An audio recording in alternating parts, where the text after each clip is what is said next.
Incredible greetings, creatives. Incredible greetings, incredible greetings. How are you guys doing? All right, let's get this all shared out so we can get started.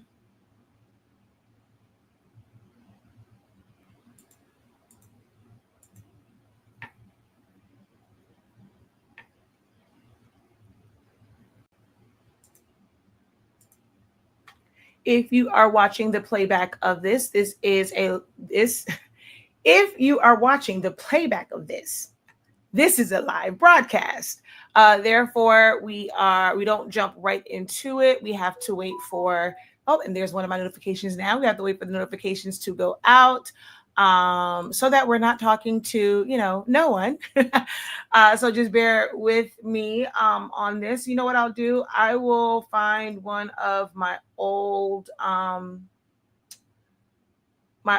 overlays and put that on the screen. Don't want to do challenge the professor.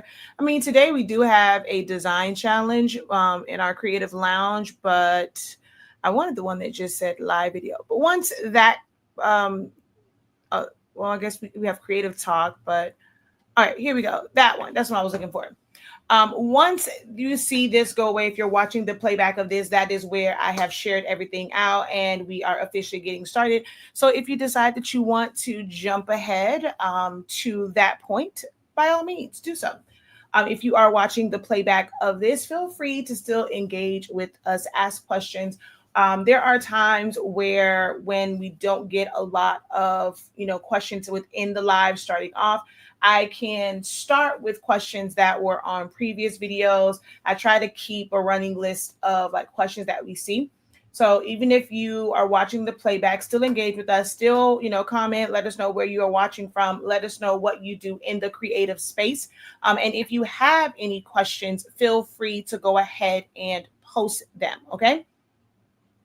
Make sure that you are subscribed, give the video a thumbs up, share it with a friend, share it to your page or group. All of that digital currency and digital love definitely helps push the platform. If you love what we do here and the help and information that we provide, help keep us motivated to continue to do this by pushing the platform forward, okay? So I'm going to now focus on getting this all shared out. I see a few people have said hello over on YouTube. Just give me a moment and I will properly greet you guys. So just have to edit my audience here and also get it all shared out.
All right, almost done.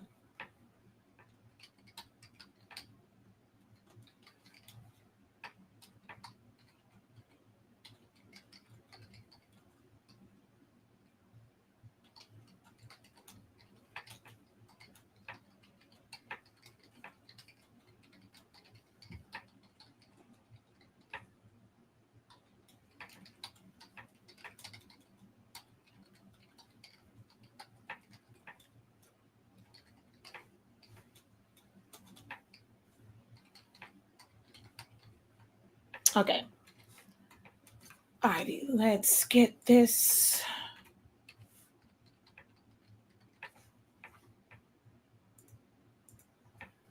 Alrighty, put this in my group.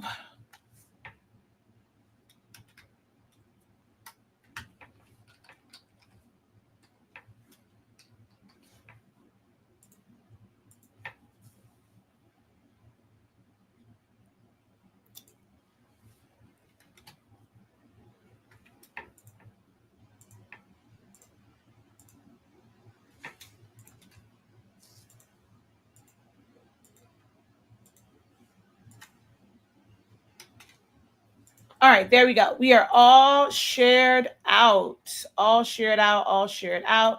Hello, hello, hello. Incredible greetings, incredible greetings. Be safe out there. Hello, hello, hello. Incredible greetings, everyone. How are you guys doing?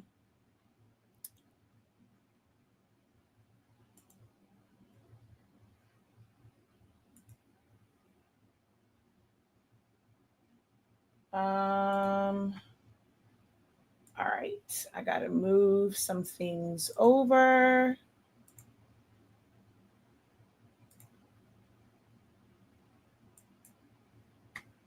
I probably shouldn't have closed that out, but it's okay.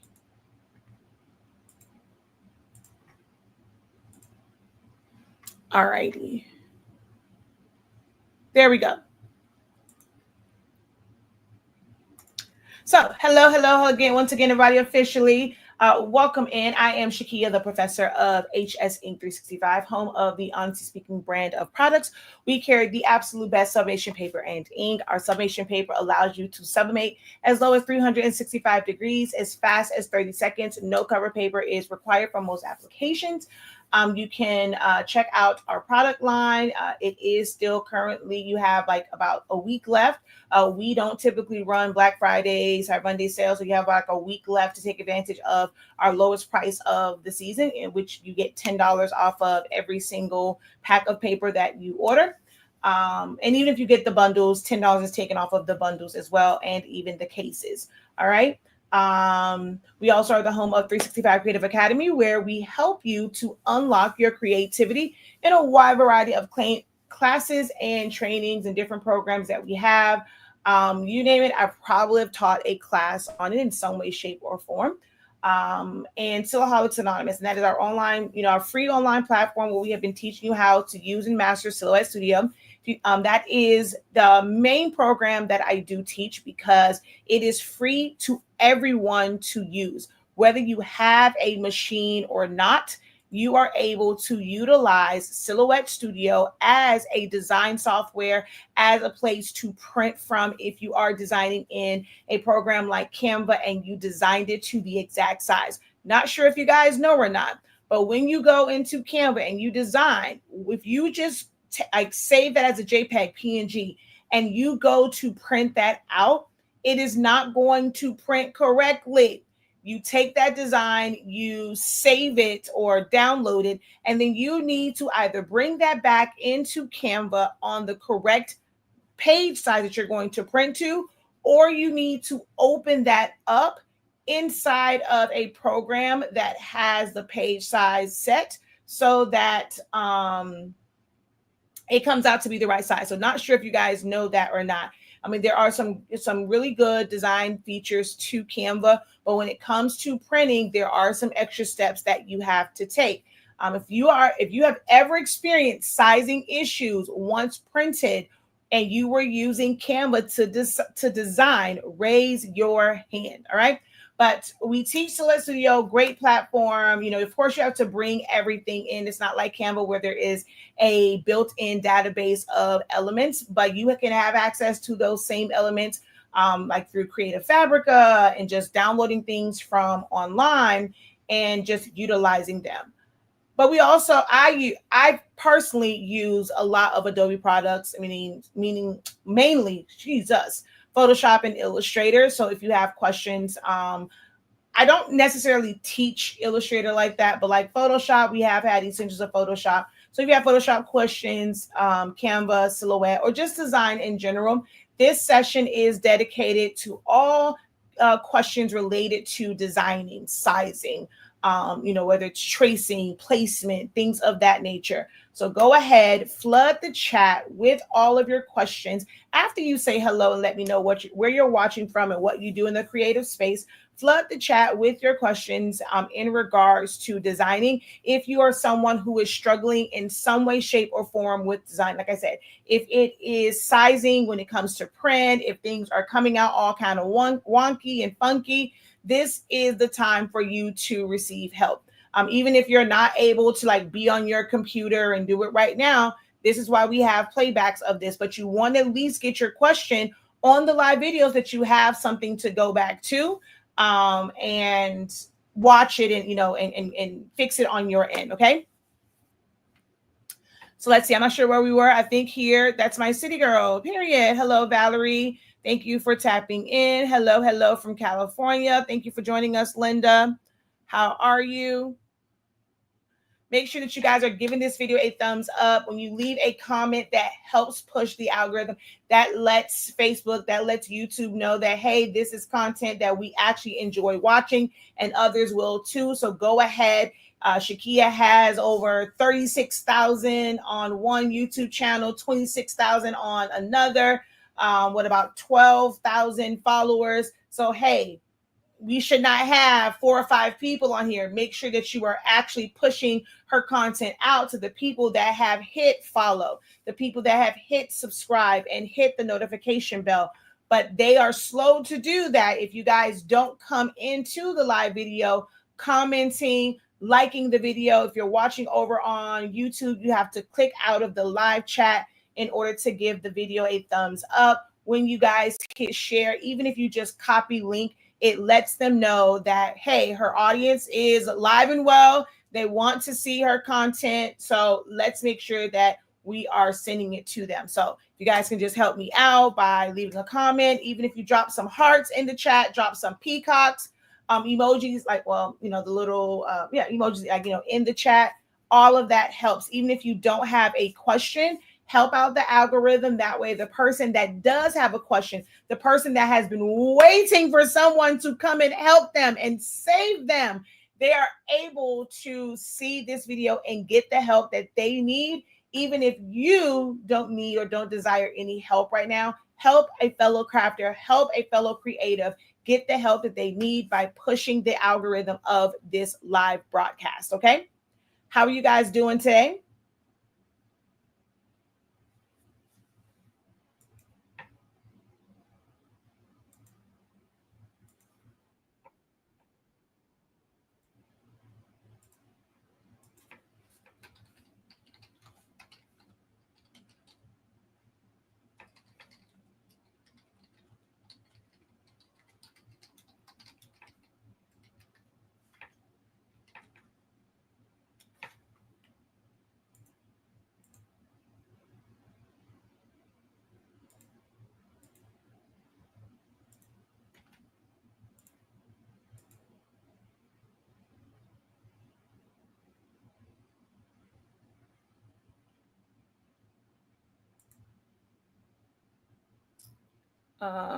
You're doing good. I am good as well. I am incredible.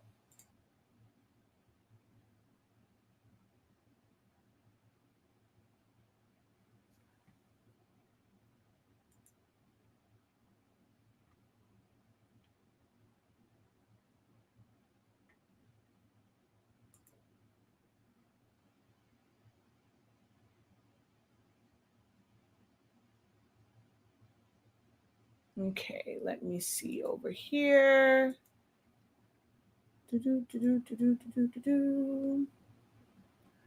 I'm good. I'm listening and heading into town. Okay. Thank you for letting me know that you'll just be listening today. Hopefully we have, not everyone is just being a listener today, and we do have some people on the live that need some help and assistance when it comes to designing, whether it is Silhouette Studio, Photoshop, or Canva questions.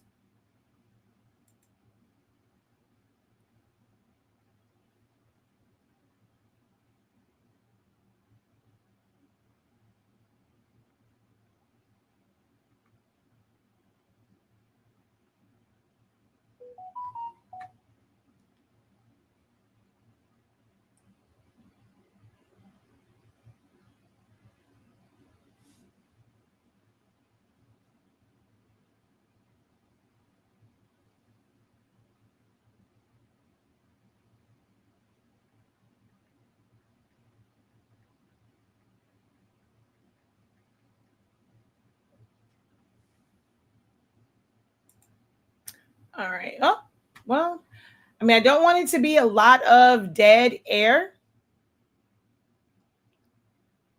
So that means everybody that is listening, you are thriving in your designing, your crafting, your creating. You are not having sizing issue, whether it be for tables, DTF, sublimation, ornament, shirts, rags, tumblers. What else do you guys create? Like cutouts, fans. There's no design questions whatsoever. You guys are thriving. You are doing excellent in your designing. You are figuring it out. You're getting your designs done in a timely manner. You don't have to you're not sitting there like, oh man, you're not clicking on stuff trying to figure out, is it subtract, is it crop, is it slice, is it this? That means that each and every one of you are thriving in your designing. Okay, I'm trying to learn Photoshop. So what are some of the things that you desire to create in Photoshop? I don't understand what is mask or masking. Are you referring to? Well, I'm guessing I said we're talking about designing. So, because I was going to say when you're doing like printable transfers and stuff, they call that a mask. So in designing, masking simply means, what does a mask do? It means to cover something up. So you can mask something off by putting like I call it a fade mask. That's one of the things that we sell on our website, so that you kind of create like a faded bottom. You can mask off by putting an object in front of it, or words and things of that nature, so that it doesn't look like a cut off like bottom edge, and things of that nature. So masking just means to cover up.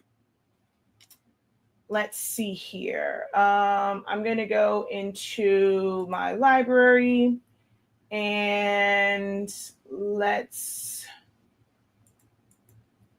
go fade. I'll just bring in a purple one.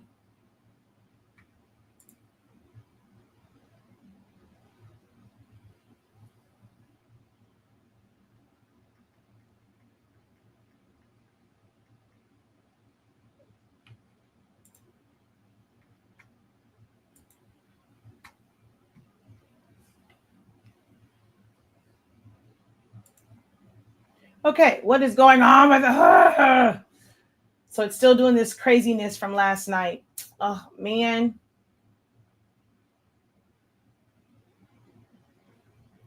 It's still acting up. And I moved so much stuff yesterday, too. And it's still acting up. Okay, hold on. Let's close out real quick. Okay, well, are you gonna behave now? All right, so 8.5. We had a live Q&A. We had our pro call session last night. All right, so let's go there. Let's open up. Let's see.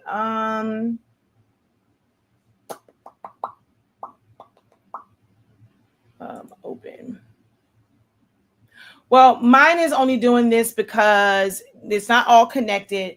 My hard drive is completely full right now. Like if I was to go over here to my hard drive, you'll see that it is red and I need to clear some things out. It's because I've been doing a lot. We had a lot of classes last month, and we're talking anywhere from 1 hour to 3 hour classes, and all of those videos are still on my hard drive. So until I'm able to move all of them over, this looks kind of crazy, but this is why mine is kind of acting slow. Check your hard drive. If your hard drive is full, you need to start to clear it out so that your programs work better.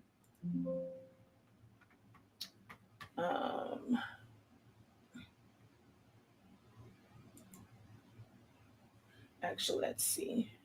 That's probably going to take forever to open. So let's go over here to downloads.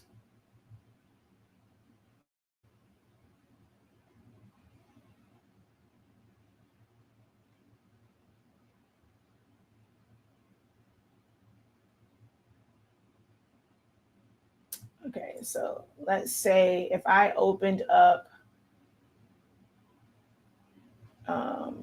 John Amos. I'm going to also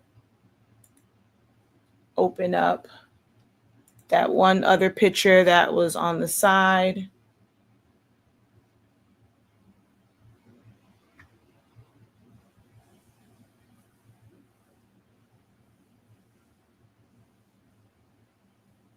If you are just hopping on, please do not hesitate to post your questions. You don't have to wait for me to finish answering one question to post yours. If the questions are already in the queue, that just helps so that we don't have dead air. So go ahead and post your questions and things like that, okay? It's okay. I'm just now kind of going through it. All right. So masking basically means to cover up. It's what a mask does. It just means to cover up. It can be where you want something, like if you're using our P&G fade mask, it's to fade something off or to cover something up. You can also use masking with letters or like words or shapes to cover up the bottom of something. So most people, you guys know, I do not like when images have a straight cut off, and like, let's say you're putting on something and it's sitting in the middle of, let's say like a memorial design, and the bottom is just cut off. That drives me absolutely bonkers. So you can mask that off. It doesn't take away those pixels. When you are using the mask, the background color has to match. So look him over here. We're going to go ahead and paste. I'm going to duplicate him. So let's say I was creating something like this, right? The background, for now, I'm just going to make it blue. I'm going to send it to the back. Now, I can have this where it's going to look like blue and purple. So it gives it kind of a fade, whether the blue is fading into the purple or purple is fading into blue. I'm going to send this to the back, select and copy, paste in front. Remove the color, hold down shift, click, and crop that inside. So right now, like I said, this now gives the illusion of purple into blue, blue into purple. Now, if I were to take, let's move this down some because that's a large file. If I were to take John Amos and bring him down to like here, it'll start to look like, you don't see as much of the sharp line, but he's kind of a short. I mean, it wasn't a large picture. So let's say if I only brought it down to like here, I would need to use this fade again and do multiple of them to kind of, and I could shrink it down, bring this up. The next one, I'm going to shrink it down just so that it doesn't go up too high on his face. So that's a form of masking. I'm masking that off so that you don't see that sharp line. But I can also mask it off by going John. Let's put it in all caps.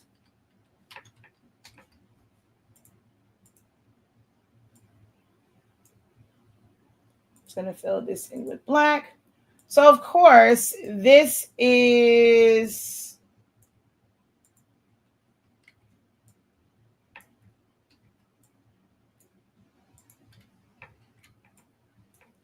so like this, they're all spread out, you would still see it.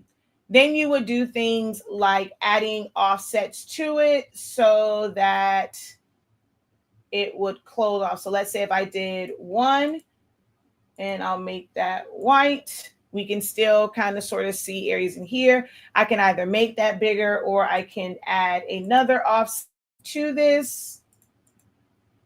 And let's say we made that the same like blue.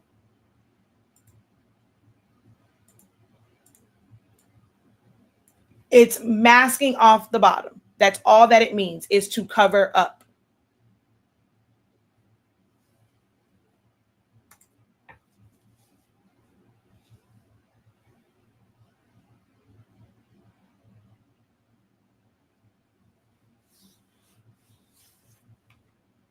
And even if this was a different color, it still would cover up that area. and you're not sitting there with something just cut off sitting in the middle of a design. Hopefully that answers your question.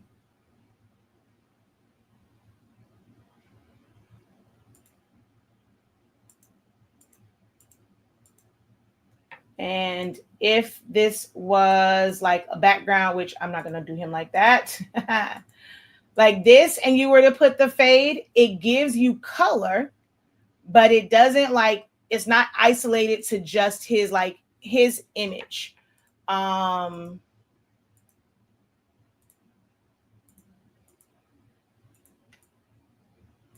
So it in this sense, in how it would work in Silhouette Studio, how it would work in Canva, it's just kind of a cover up. Now in Photoshop, it's called a vector mask, and that is, it puts another box on the other side of it, and you can truly brush away pixels and have them masked off, and almost like they've disappeared, where you don't have to have another color to cover it up. So it just really depends on the program that you are referring to.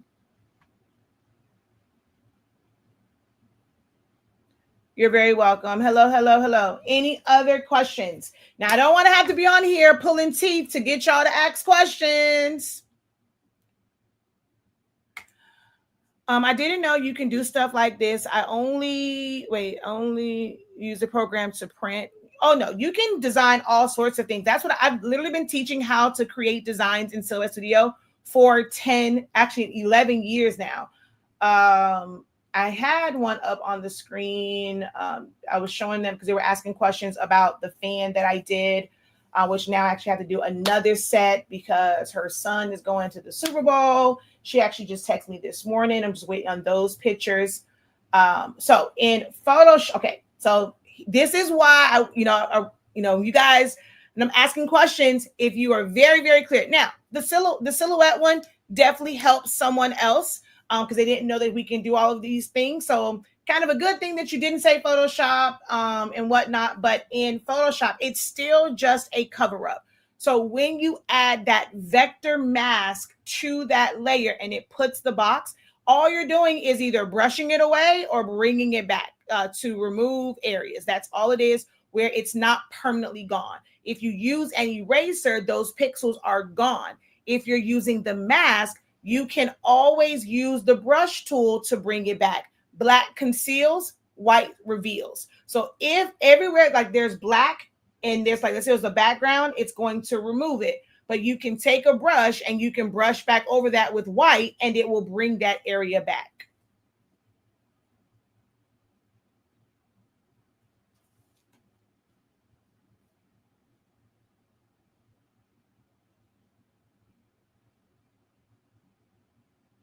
All right, just waiting for this to open up. I am one of the T, huh?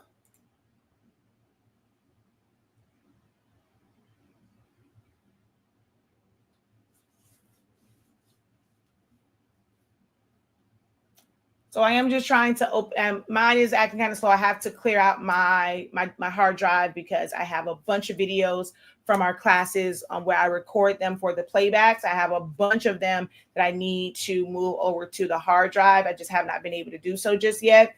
So it's moving a little bit slower than it would normally do because of my hard drive space. But feel free to ask your questions. This, if you are just hopping on, this is a design only Q&A help session. So any questions that you have in regards to understanding how to use a design program, if you have questions or you're trying to figure out which design program is going to be best for you, and you just kind of have, you have a few questions about, one or the other or a few of them, feel free to ask.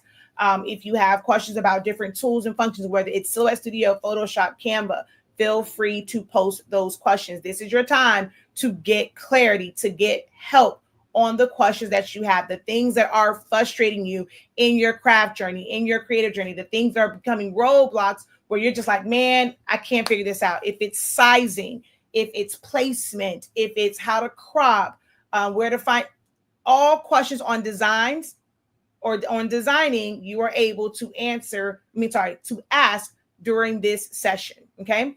I don't want to have to pull teeth.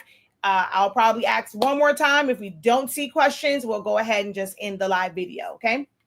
Hello. I've always come and went on here because I had no cutter. My question, can I use Silhouette Studio with a Cricut cutter? You cannot use it directly with a Cricut cutter. However, you can design. When you guys are getting SVGs, whether it's in, whether it's like in Cricut's library of designs, if you download them, they're not designing those in Cricut Design Space because you cannot save anything as an SVG in Cricut Design Space. They are designed in a separate program like Silhouette Studio, like Adobe Illustrator, like Corel Draw, like Inkscape, like I think even with like Photopea, there's a aspect to that. Affinity Designer, things like that. You're designing it in a vector. It's called a vector-based program. It's based off of lines and shapes and paths so that things like cutting machines, laser cutters, 3D, well, not 3D, not 3D, CNC routers, they have a path to follow. So what you are able to do is use Silhouette Studio as a standalone graphic designing software. You do not need a machine in order to use the program. You can use it to create designs. If you get Business Edition, it's a little bit easier for you to save those designs as long as it does not have pictures as SVGs. Then you can take that SVG, open it up in Cricut Design Space, and be able to cut it. A lot of people kind of shy away from learning Silhouette because it's like, oh my God, I don't want to have to use two systems. Well, professional designers are using a separate system. They're not designing in Cricut Design Space because it does not have the ability to save. You open yourself up to more design possibilities when you're using a more robust designing software like Silhouette Studio, Illustrator, Affinity Designer, Corel Draw, things of that nature. Okay. If you're wanting to do a print and cut, then you can save it as a JPEG or even a PNG. It's not really my favorite when it comes to PNG, but you can save it as those and then bring it over into Cricut Design Space to be able to do a print and cut. There are several people that create templates that can be used for Canva. So they will create them and they'll call them Canva templates and things of that nature. Depending on how it was set up, you can take those PDF files, as long as you have Design Edition or above, you can open that in Silhouette Studio. You cannot open up PDF files in Cricut Design Space. So there are a lot of benefits to downloading the free version and maybe considering upgrading to one of the Designer, Designer Plus, or Business Edition versions of Silhouette Studio, okay? So let me see, where is it? Oh, it's down here. So here are some, this is a cave that I did. It ended up being like a little fan. So being able to do all of this in Silhouette Studio, the full setup, all of this was done in Silhouette Studio.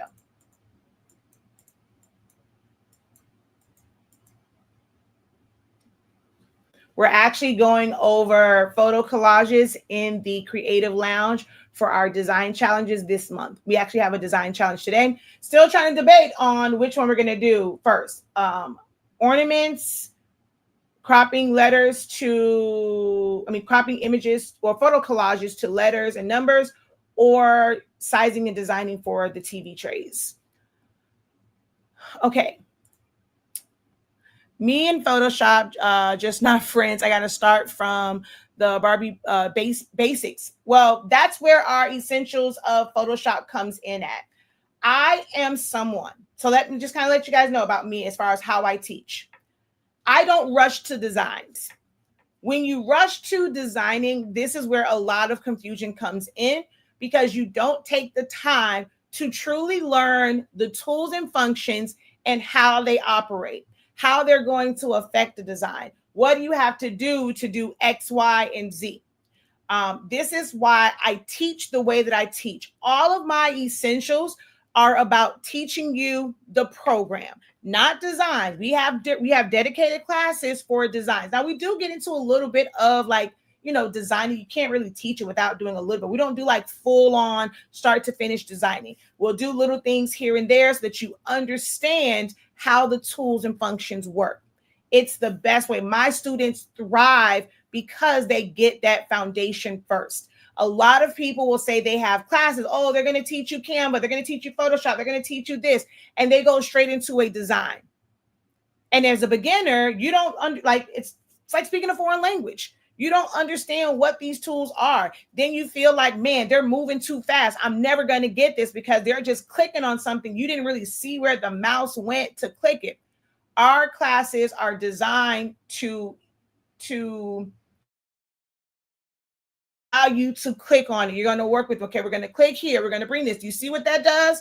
Okay, now if you do this, you see what this is doing. Okay, this did this because you did this. Now, if you have this and this is what happens. That is how I teach in my essential classes. We have essentials to Photoshop, essentials to Silhouette Studio.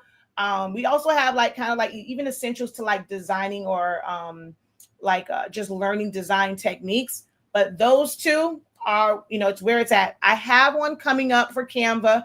We are going to have Canva 101 next week, Monday, in the Creative Lounge. Okay, I'm a square box person. So I'm looking at designs that have a simple outline because a complex outline would be difficult to cut. I'm not sure. I'm not quite sure I'm understanding what you're saying. So you're saying something like this to you would be difficult to cut? And what is it that you're trying to cut for? Is it that you're wanting to cut HTV? Are you trying to cut like printable transfers? Are you trying to cut stickers? Give me a little bit more on what it is that you're wanting to do. All right, so let me go back up because I had to kind of filter through how your question was broken up.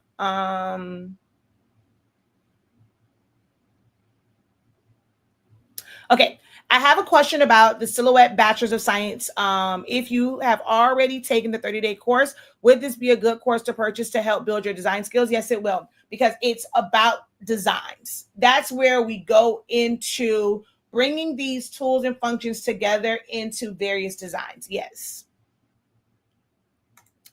I want to start doing teas with sublimation. That is awesome. So you can do that by learning to design in Silhouette Studio, or if you're not quite there with kind of putting together your own designs, you can use Silhouette Studio as a way to properly size your designs.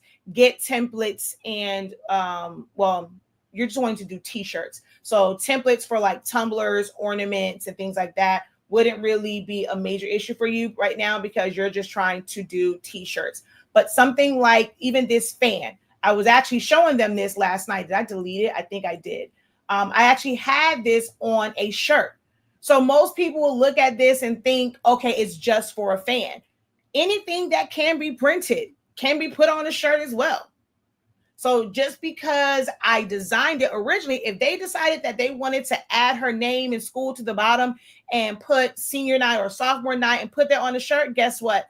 I already have the main design that has the pictures. I just have to add text around it, or I can put just that K on a t-shirt. There are no specific types of designs for sublimation or for t-shirts and things of that nature. It just depends on the method that you are using to decorate that garment. You're very welcome. I want to learn how to turn a picture into rhinestone templates. Where would I design that? That is something that you would do. Silhouette Studio can sort of help you, but you will have to use an outside program depending on the image. When it comes to photographs of Black people, right?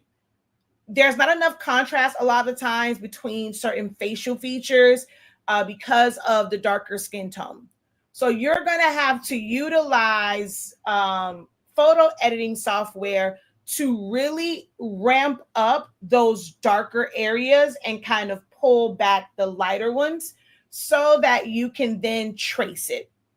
So if I wanted to take her face and turn it into like rhinestones, there's not enough contrast between her skin and the color of her hair. So it might be where you would use your drawing tool to kind of draw out someone's face. It doesn't have to be perfect, but you have to create a solid shape of that area so that you can apply the rhinestone feature. Now, those who have fairer skin and darker hair, it's a little bit easy. And then, of course, our eyes are like, their eyes might be dark. It's a little bit easier to pick up on those features by just, making it black and white, upping your contrast so that you can then trace. But someone like, her and her face, her skin tone and her hair is too close together. Like there's no contrast. So it'll be a little bit harder to do that. I would have to, in this case, draw them out. Because even if I go into like a photo editing, I would have to go in, make it black and white, adjust a lot of levels and curves. And I may end up having to do like 2 or 3 different like layers of it so that I can capture different parts of her face. It's not something that's just a click of a button. Doing that is not something that is simply a click of a button.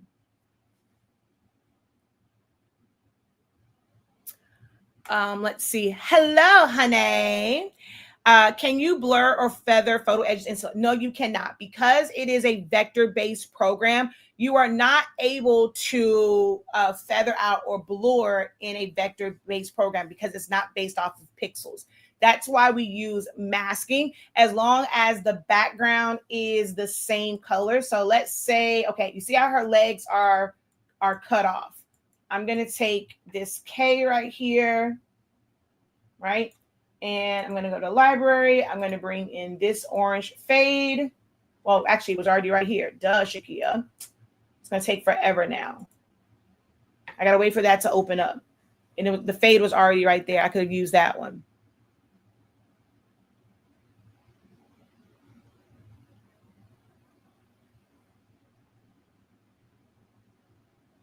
And so if you are able to design in Canva and other programs, that means you understand design.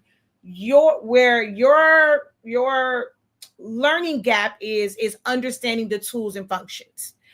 Canva is plug and play. To be honest, Canva is plug and play. You're pulling in elements from, their library. You're bringing that in. Even when it comes to like those little fades, you're limited in what you can do with those fades. You have to use 30,000 of those fades in Canva to blur something off. But in Photoshop, you have a brush and you would be able to, so I'm going to move. Okay, let's go here. Let's change the background color. I'm sorry, I know I'm all over the place right now, but it opened up. So I'm going to bring this to the front. So see how I can put this here and it can fade off. So this goes back to Shanita Nicole's question. And I can fade this off and make it look like, she's fading. Like I've removed the pixels, but I have not. You cannot alter those pixels. The background has to match. If it was a different color, if it was that other shade of orange, you would see the difference. Okay. But now if we go over, I thought I opened up Photoshop. I guess I didn't. So we'll let that open up and then I'll show the difference over there. What's the site for our classes? So you can enroll in our classes one of 2 ways. You can go straight to our main site, shop.hsink365.com. shop.hsink365.com. Okay. Here, you will, if you enroll in a class here, you're going to build up your rewards points that can go towards additional classes. It can go towards purchasing sublimation paper, digital files. Hell, I've actually had someone pay for a one-on-one session with me with their rewards points they had built up over time. So anything that's available on the website, you are able to utilize your rewards points, and every purchase adds to your rewards points. So we have some of our main ones. If you just kind of come down, like I said, our Essentials of Silhouette Studio, our Bachelors of Silhouette Science, let's see, our foam board creations program. Then of course there are some classes and things down here. But if you go right here to classes and playbacks, you're going to see a lot more, classes and things here. We've had some that have left the site because they are like a couple years old. But all the classes are here. You hit load more. You're going to see some more on here. Okay. And Photoshop is, did I go past it? Oh, right there. So there is the Photoshop one. And you get access. So with that one, we did 8 weeks, maybe like a year or so ago. We just did another round of it. So when you enroll, you'll get access to both rounds of Essentials to just learn from them. So different questions that people ask, I kind of switched up a little bit when it came to different things. Like I think we focused on, we had a lot of, WNBA like images that I kind of use as reference. And we did some with the Celtics, I think it was. So you get, you kind of get some idea of like designing and things of that nature in the Photoshop Essentials program. And you get 2 rounds. So 2 separate 8-week sessions of learning when you purchase that for just $123.65. I'm sorry. Now, when you purchase classes here, unless it was something where it was a part of a bigger class and you'll receive emails with like where like playbacks and like downloads and stuff, whenever you purchase a class here, it will take you to, it won't take you to, you have to go over to our actual Academy site. This is where all of the classes are hosted at. This is where your dashboard is and where you will be able to access all of your classes. So let's say if I go, I'm just going to go to my dashboard and I'm going to type in Photoshop. All right. And we'll go in here. I hate when that happens. Now I got to change my password. Okay, I'm changing that right now. Damn it. Now I have to go in and change the password to get into my groups. Hold on. Just know that if anybody sends a request to join Student Union, you will not be approved until we verify it, because I hate when that happens. Damn it, I hate when that happens. But as you can see here, you have the previous sessions, and then we have the 2024 sessions. So you get access to all of these sessions. And there is a video that will be the whole thing straight through. And then we also break them down into individual like parts, and you can go straight to that. Okay. So all of your classes are here on your dashboard.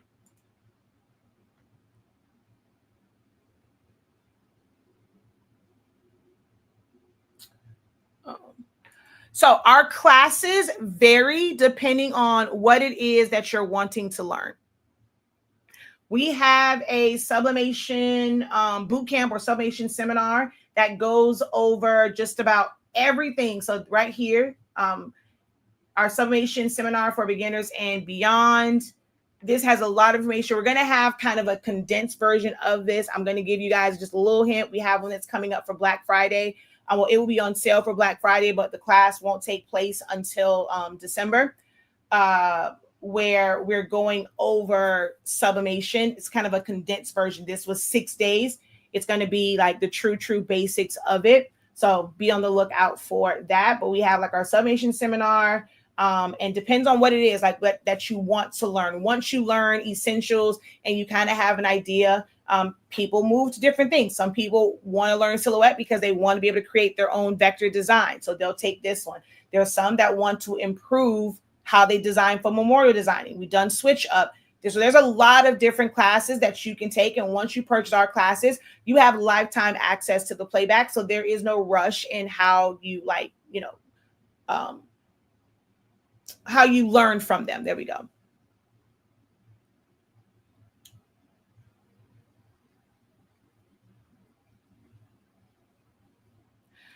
How do you make a kiss cut with a die cut also? Okay, so for that, you will need to have a second outline.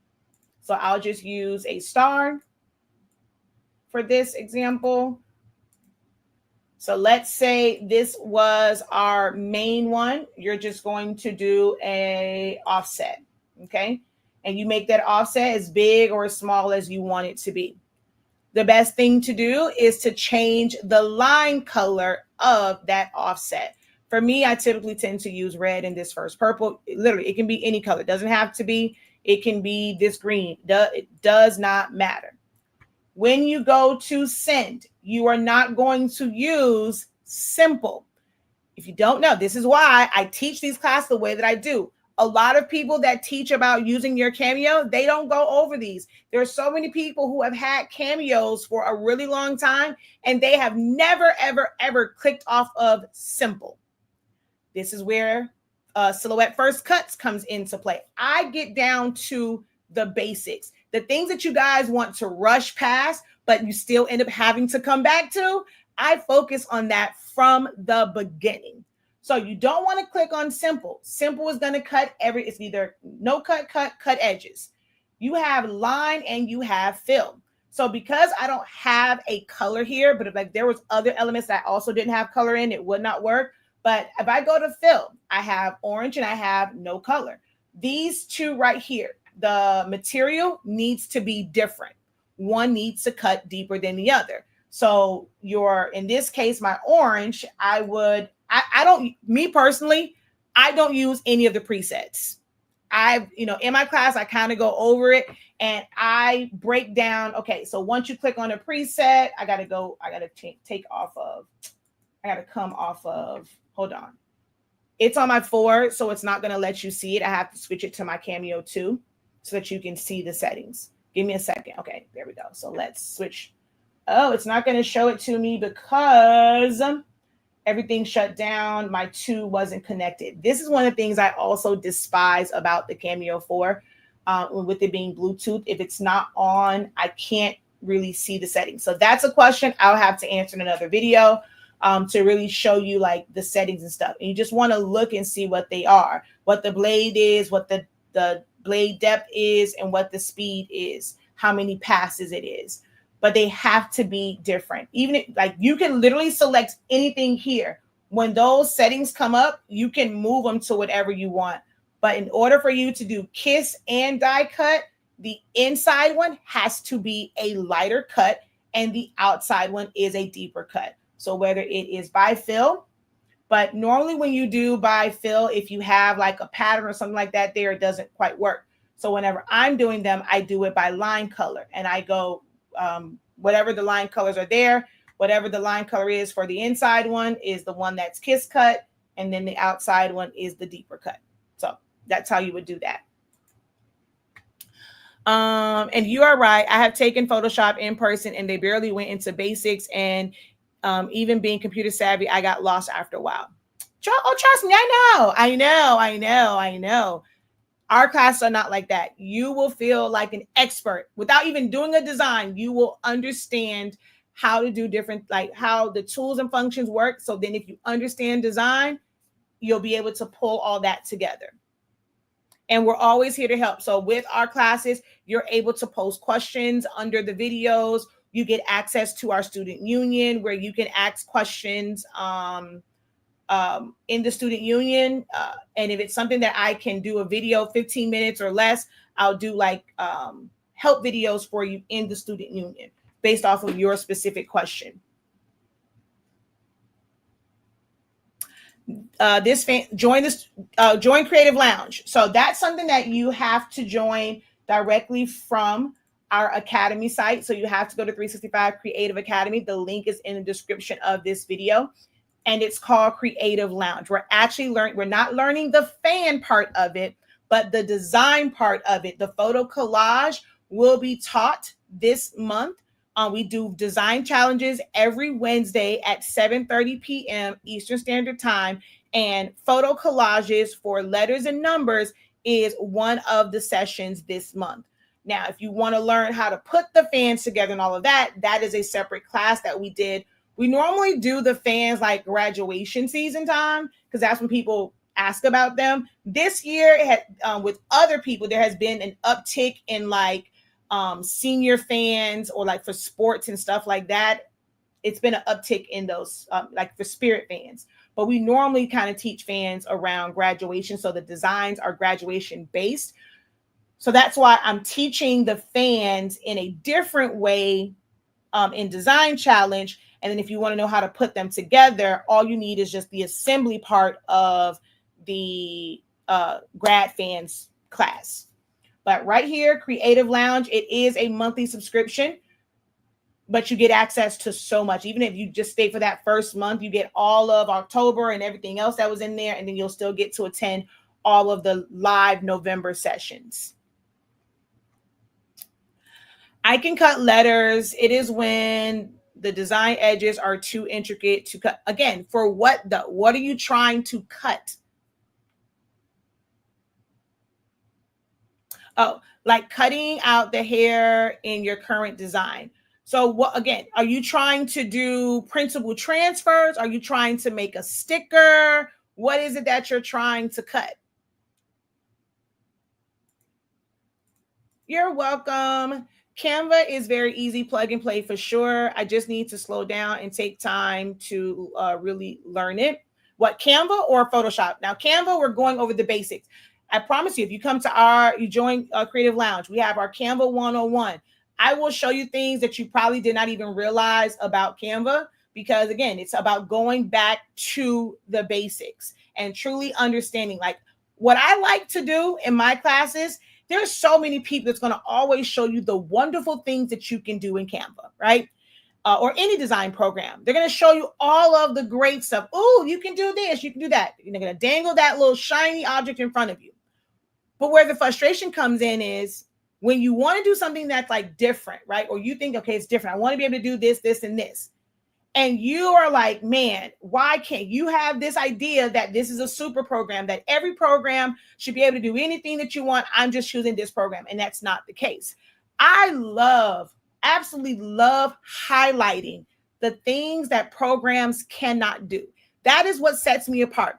I don't think I know of, I'm going to say of anyone, or if it is maybe a few people that actually spend time showing you the things that you cannot do, so that you are not frustrated. You're not wasting time trying to do something that program will never, ever, ever, ever do. We see things online and you're just like, oh my God, like, okay, yeah, I use Canva. I have to be able to do this in Canva. Nowadays, people assume that every design that they see was designed in Canva, and that's not the case. There are some things that have to be done in other programs because it simply can't be done in that one. Like in Photoshop, you see how I'm going to go back to here. You see how I have these sharp lines, like these sharp edges for the offset? Guess what? You can't do that by just putting an offset or just putting a stroke. You cannot do that in Photoshop. It's going to automatically round it off. So there are limitations to every single program. And I love showing the limitations, because that is, to me, the best way to not waste time. I find that a lot of creators, a lot of crafters, they end up spending too much time designing because they're trying to force a program to do something that it will not do. And they just don't understand it. Like yesterday, someone was asking, their question was just, hey, how do I remove black from a background? No pictures with it, no nothing, right? So everyone's coming in saying, use the back. You have to have Pro in Canva. Use the background remover. If that one doesn't work, go to BG remove.bg. Oh, you have to do this. No one bothered to ask, hey, can I see the picture? Because you cannot simply remove the background from every single image. You just can't. So I'm like, okay, hey, I explained that you cannot. If I see the picture, I can let you know. So because she kept saying, well, I've been trying it. I can't get a clean removal. And she's going to keep trying it over and over and over and over again before she came to the group. And then the group without seeing what she's trying to work on, they're just throwing stuff out there. She probably went back, tried this. It's still not working. Why? Because it's impossible. Once she posted the picture, baby girl, that's not going to work. Now, you can remove the background and it will remove it around this, and this. But for this white part, you're going to have to recreate it or go find like the lines of a football field and put that behind it. But simply to remove the background and be able to utilize this as is, it's not going to happen. Not going to happen. So I like highlighting the things that you cannot do, because that's going to also get you to your goals a whole lot faster. You don't waste time on the things that work perfectly. The things that stop you are the things that cannot be done. And if they can never be done, you're going to feel like you are the failure in this. You are like, something's wrong with you. Why can't you figure it out?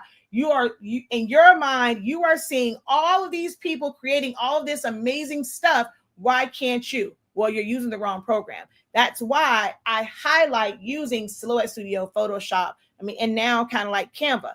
I use different programs. On average, to create a design, I can go and filter through at least 5 different programs to do things, like to do something for one project. All right, let's see. Is this open? All right, there we go. All right, perfect. This is open. I'm going to come right here and I'm going to put on layer mask, right? And the box has to be over the mask. If it's here, the white box, I'm not sure if y'all can see it. So if it's there and I go to my brush, oh, well, it's not going to do it on this one because this is a smart object. So it won't do it on that one. And that's another thing too, right? So understanding your smart objects and how they work. We have a whole day dedicated to that in the essentials to know what you have to do, what's going to happen, what you can change, what you can't change when something is a smart object. Well, when you want to alter it, what do you have to do? Okay. So I can't really brush over it for this particular one. Well, you know what? Let's do this. Let's duplicate this layer. And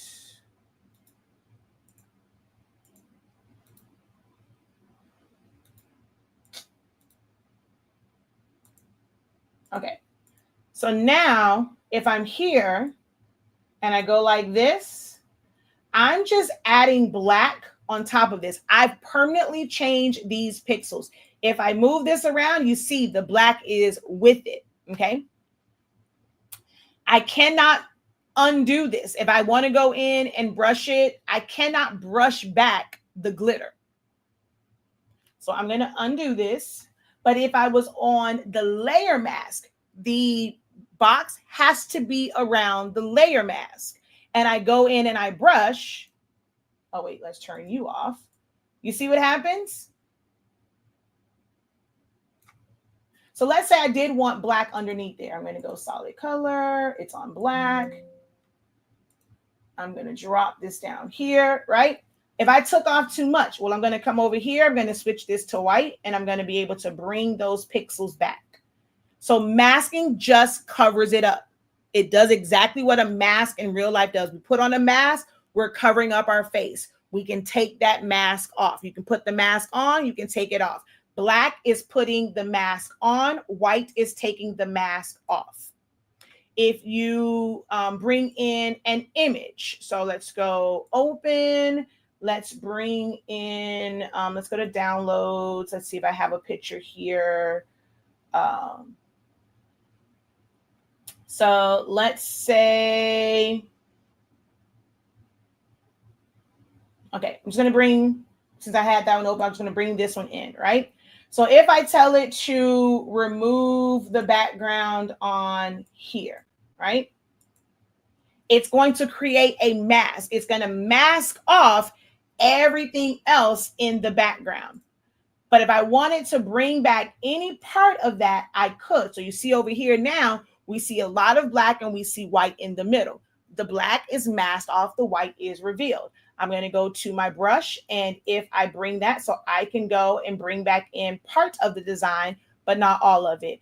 It left a part right here. I would flip that and I would mask that off. Now, this is too big. In my classes, I teach you when to reduce the size of your brush, when to change the hardness. There is a use for it being super soft, where the hardness is all the way down to 0. maybe the hardness is in the middle somewhere versus no hardness, like no softness whatsoever. It's a hard line.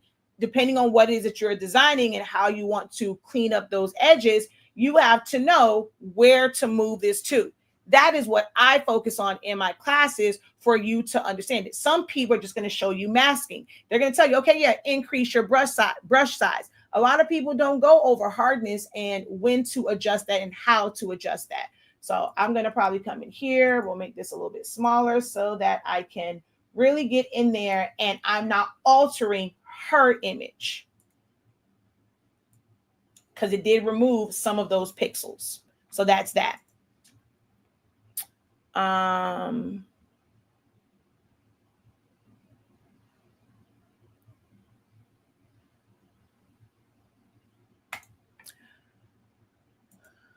not sure if this is a design question, but can you digitize design to use with, not in Silhouette Studio? So you can create a vectorized version of it, which will make it easier and faster for someone that does digitizing and they have the digitizing software, because it already has points and like it's already a shape, but you cannot actually digitize in Silhouette Studio. No, you cannot.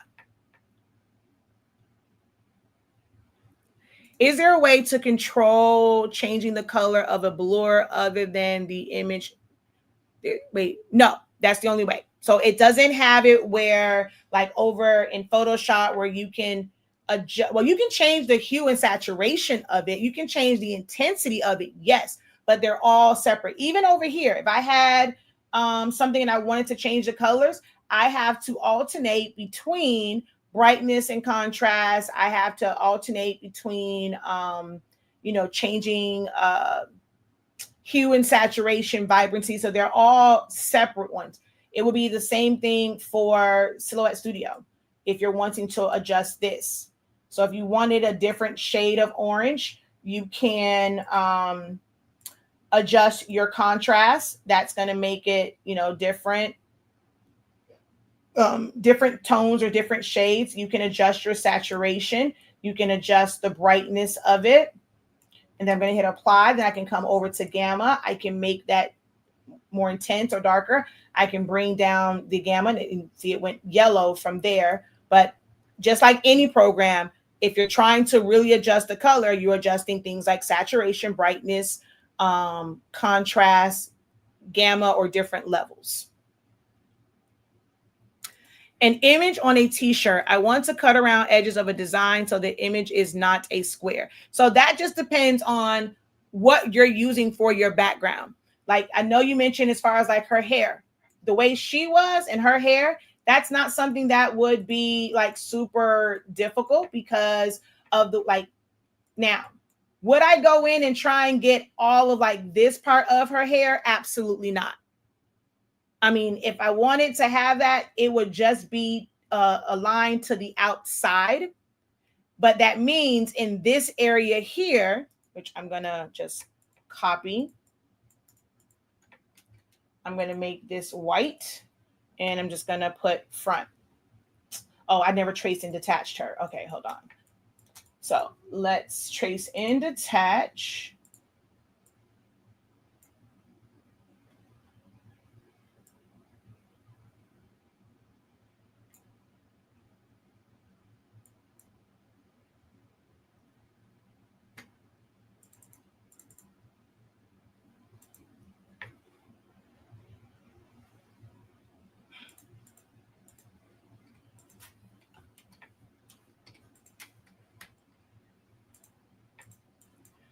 So when I cut around it, you would see white, but that would be the line that it cuts.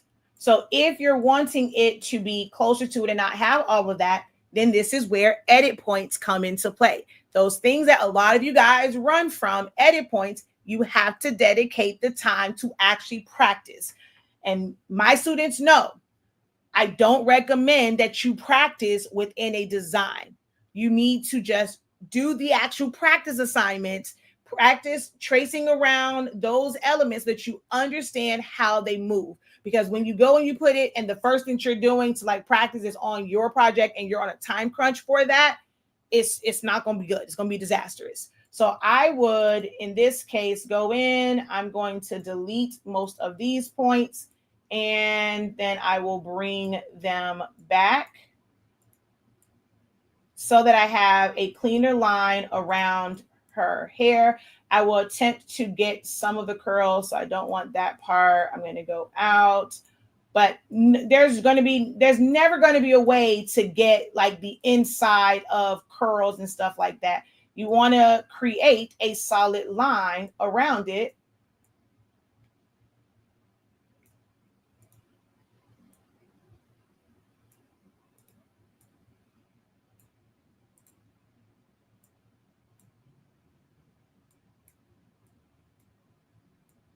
So this is one of those things where you're frustrated and you want to be able to cut around it, but it's something that's going to be virtually impossible.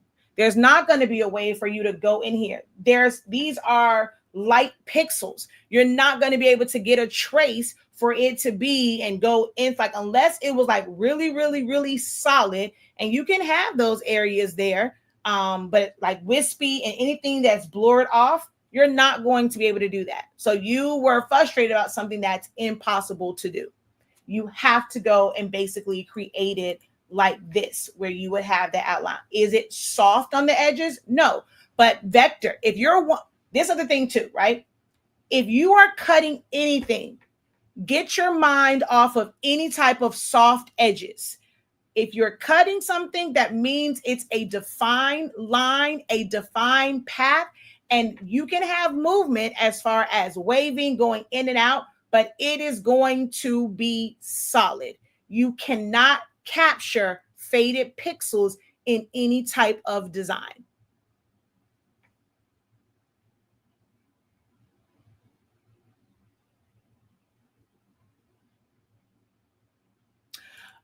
So Creative Lounge is not necessarily about full-on design. That's what we have all of our other classes from. In Creative Lounge, we put our design challenges in Creative Lounge, just for you guys to kind of get in the room. But our pro calls, Creative Lounge is more so about helping you. So when you're kind of going through these things and you've tried different things out, you have questions.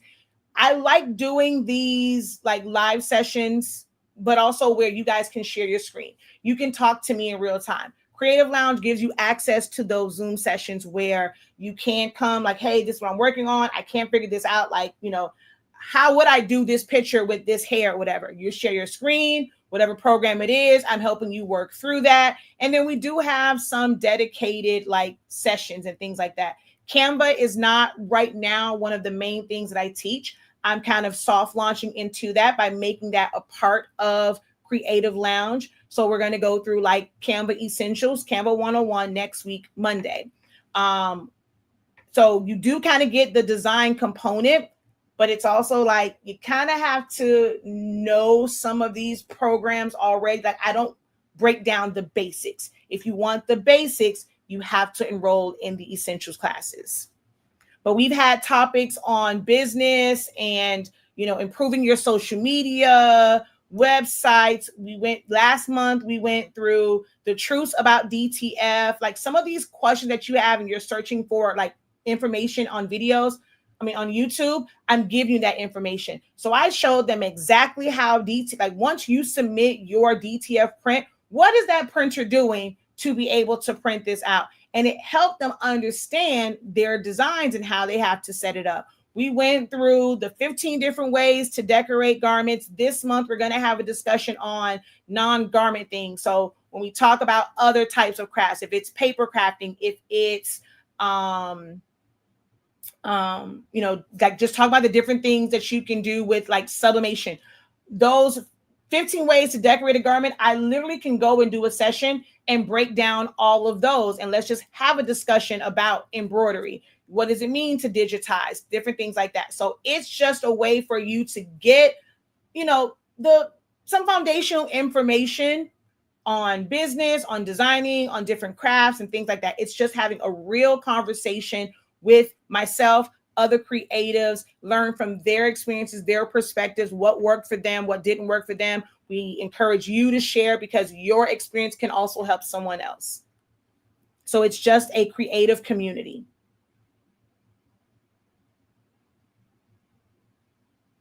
The girl's background would be the t-shirt color before my image will be, wait, huh? The girl's background would be the t-shirt color before my images will, I'm not sure I'm understanding what you're trying to say. Okay, let's say if this was to go on a shirt, which I gotta hurry up because I gotta go get MJ before I go get Zion Imani. I'm gonna merge this in, and I'm gonna merge in the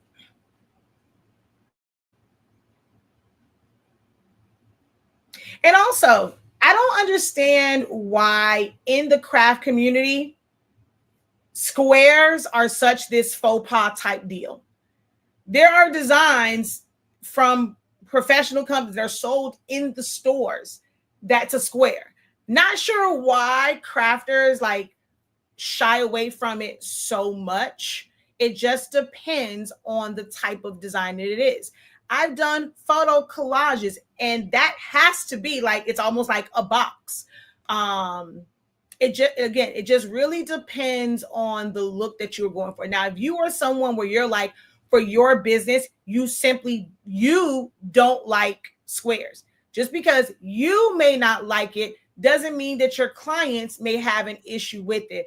If you are in business, please, please, please remember that you guys are not doing business for you. You are at the service of your clients, your customers. It is about what kind of sort of what they want. Now, if for you and your business, you're like, hey, we don't design that way. That's not what we want our brand, like that's not the work that we want to put out for our brand, our company. Thank you for considering us. We just don't design that way. I've done that before. There are certain things that I will not do. And I don't, because I have made up in my mind, it's something that I won't do. I'm not trying to always like overly convince the customer. Otherwise, I'm okay with that sale going bye-bye because that's not a customer for me. I am not the person that feels like I have to be able to have every customer. I have to appeal to every single customer. That's not me. There are things where I will turn down in a heartbeat because it's not what we do. So if that's for you and you were like, I don't desire to create inside of a box. I want to be able to create full designs, like full bleed sublimation shirts, because that's the only way that it's not going to look like a box. Or I want to create, DTF. I want to have like different backgrounds. I'll do distress. Now, if you're saying for your company, that's your non-negotiables. You may want a box. So the customer is wanting, hey, I want a design in this square on this shirt.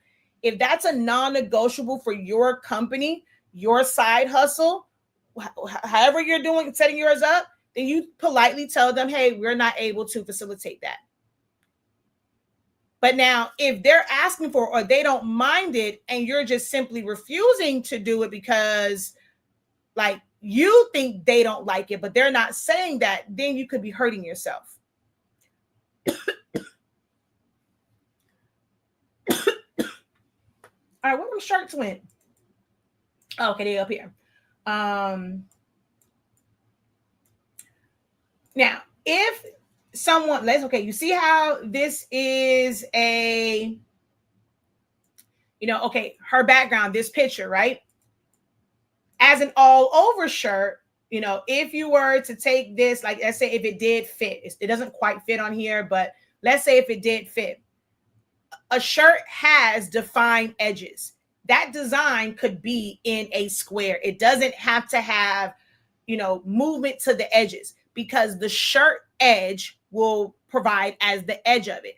You only have to worry about that if it's only in the middle. But there are people, like there are customers, there are major companies that will go and they will do this. Some people see it as being like cheap. It's homemade. Like they consider that to be like homemade. If you go into the stores, there are companies that have them. I know like the Aaliyah shirts. There's one that my brother had, and it's a black and white picture of Aaliyah, of the singer Aaliyah, and she's in a box, and it just says Aaliyah. Like I think it's like in script or something like that. Somebody may want this, and you'll put the information on it, and they are fine with this full picture because they like the background. They may not want distress. Some people want to utilize their shirt as the canvas, as the frame for a picture. This is not this bad thing. I'm not understanding where crafters got this notion that you can never do this, that you have to doctor up the outside, that you have to put an outline around it, that you have to distress it. Not sure where that came from.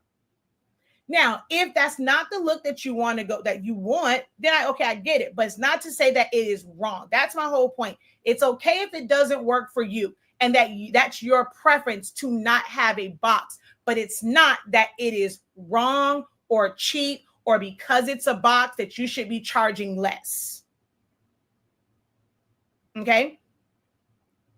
When it comes to cutting your image and you're wanting to do designs like that, you have to be creating. So you would not be able to have this background. You would have to do a background remover. You will have the ball, you will have her image, and you're now going to add different text to it so that you can cut around it. That is where understanding the type of design, like understanding different types of designs, different compositions, different layouts. What is your intended purpose? What's the result that you want? So you can have this where she's all cut out and you're going to add text. Now, if she was cut out, I'll tell you where I now have I take issue with, right? To me, like this, her elbow would not be an issue for me, right? Because I know that she's inside of this box. It's a part of it. It's cut off.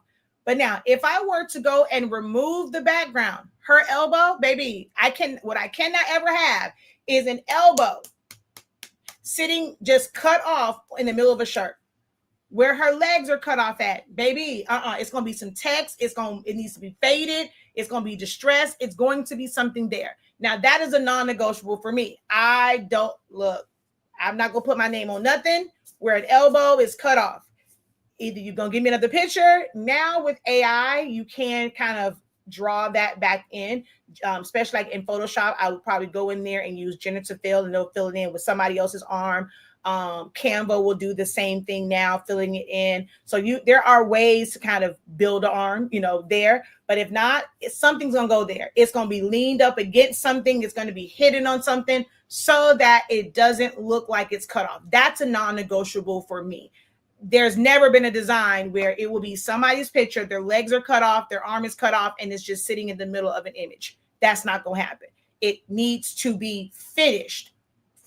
That's my personal preference, that it needs to look finished. This to me, even if it's just like this, people have asked, I want this picture on a shirt just like this.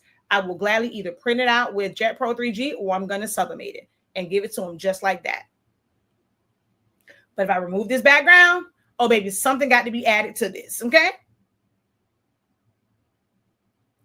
Can I do an all over shirt in this live video? No, but from Slut Studio, yes, you can.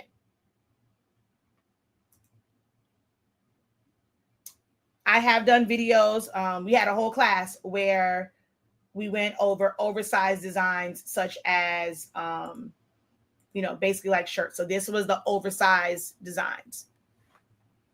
I teach you how to get a proper template for the shirt that you are using, because it's not universal. Some people use these universal templates and then things are cut off. People's heads are cut off, eyeballs are cut off. It's too big. The words are, you have words and stuff. It's too high up on the collar. That's being cut off.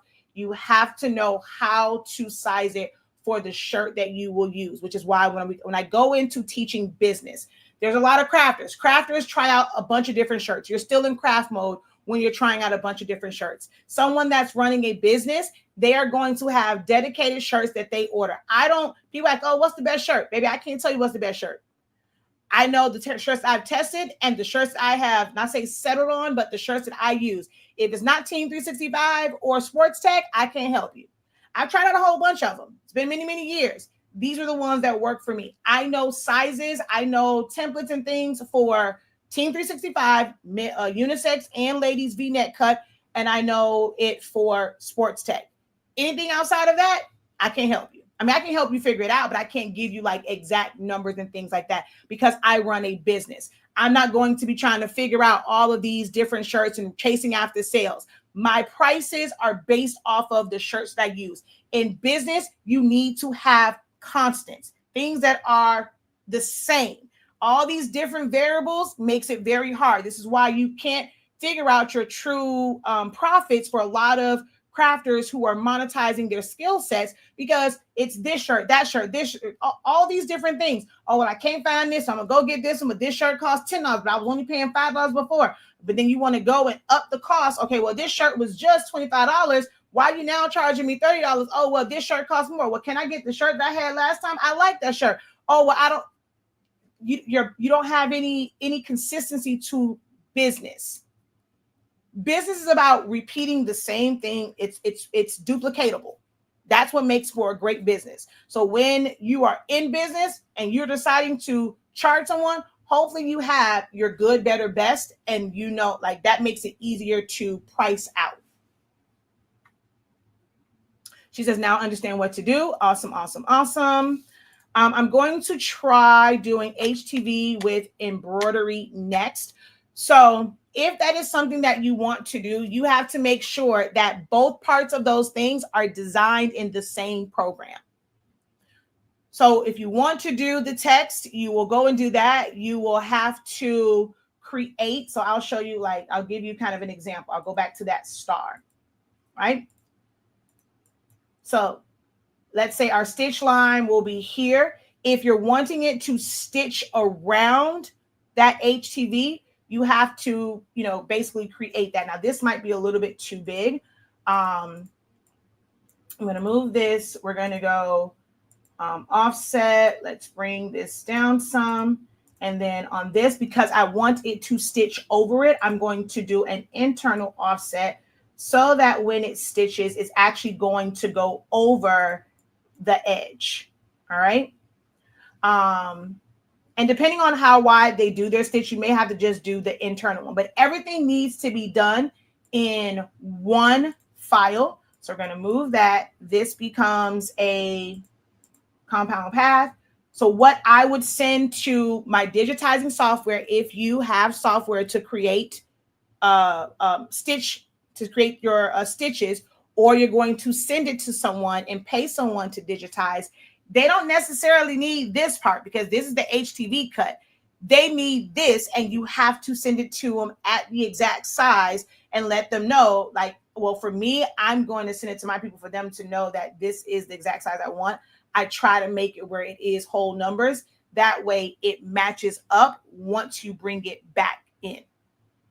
Or you can send them both, because let's just say, actually, it might be better for you to send them both. That way, if they're designing it and something does change, you still have this piece. So when you now bring in that file with your, because this will come in not filled in with color, it'll just be a solid line, because this is what they do like for appliques. So they'll have this one that will be your stitch one, and now you'll have this one that matches up with it, and then you can like size it and stuff like that. So you'll be able to cut it and then have your embroidery file for stitching over it. But they need to be designed together and then submitted to your digitizer, or for you to put in your software for digitizing.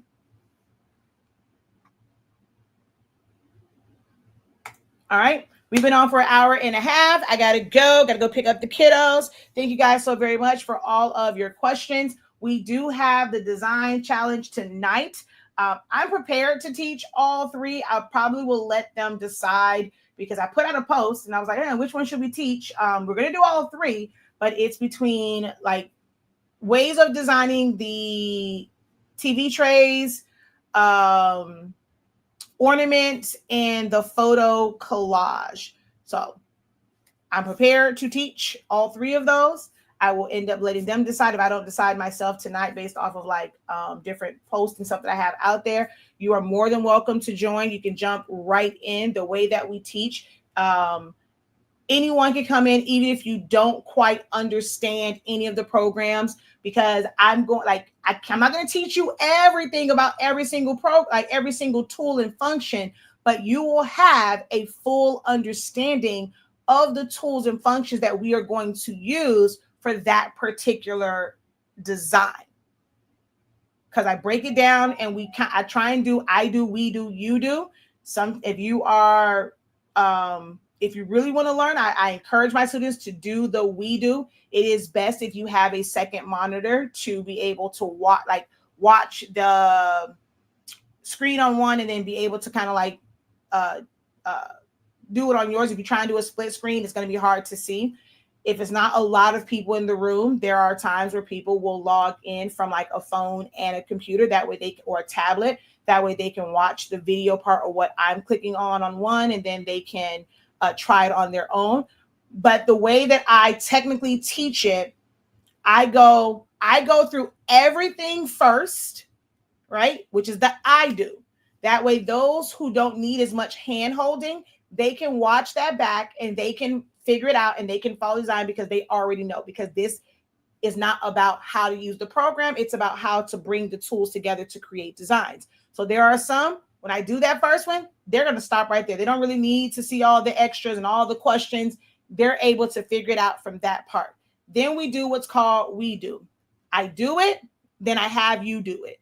So once you are like, you don't have to see my screen. So I'll go through it and then I'll give you time for you to bring your screen up and you can go through and do it.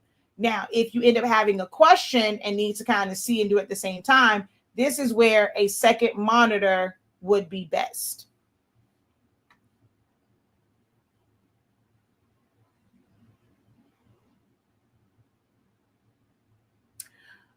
Design challenges, yes, they are in the all design challenges are a part of the Creative Lounge. It is $45.63 for the first month, and then it goes down from there.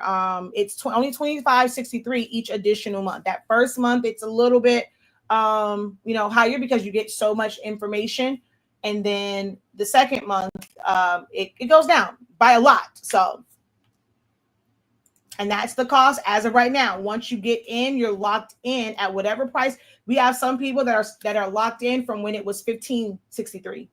So the sooner you get in, the sooner you hear about it and you get in, the better it is for you. Okay? All right, y'all. Until next time, have a great one. Continue to unlock your creativity and be incredible. Peace.